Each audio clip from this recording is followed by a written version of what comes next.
The phenomenon of what we call the tritone, dividing the octave in half, is expressed several ways mathematically. A 7:5 ratio, a 729:512 ratio, or the square root of 2/1, which is the most iconic method of explaining or expressing the half of an octave mathematically.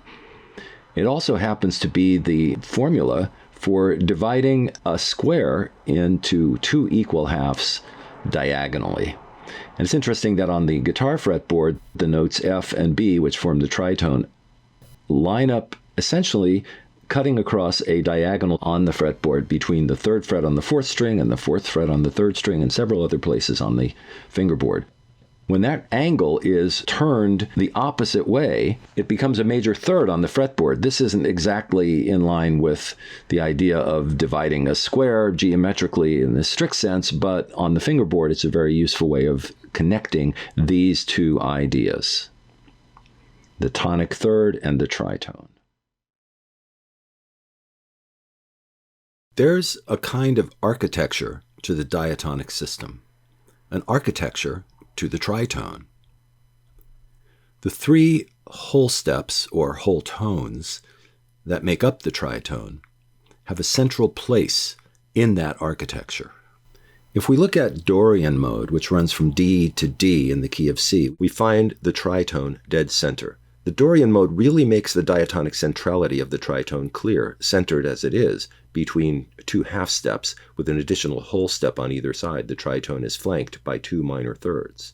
Looking at it from another perspective, with the major key tonic third at the center, we extend in both directions by a half step and we have the tritone inversion or diminished fifth. Continuing outward from the center, we find the other two major thirds of the key, G major and F major. On the guitar fingerboard, the tritone cuts a diagonal path from F to B to F to B. That path changes when it goes between the G and the B strings, what I like to call the third rail. The tonic major third intersects the tritone in various positions, shown here by the red circles. This interwoven symmetry on the fretboard is a geometric expression of a profound musical idea. In the key of C, as in all major keys, the three major thirds connect to the tritone, but only the tonic third is centered on the same fulcrum as the tritone. Of course, this also applies to the inversions of both intervals. This double helix pattern really makes the symmetry quite clear. The center position here features the tonic third in its root voicing against the tritone inversion. Extending outward, we find the root voicing of the tritone played against the inversion of the tonic third, also known as the mediant minor sixth. But the tritone is not limited to dancing only with one partner. Since the inversion of the tritone is n-harmonic with its root voicing, it plays the same role in two keys. The same two notes that form the tritone in the key of C also form the tritone in the key of G flat.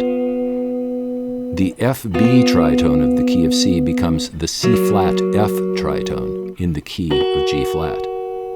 This phenomenon opens the door to more advanced concepts like tritone substitutions and tritone modulations, which will be covered in a future video.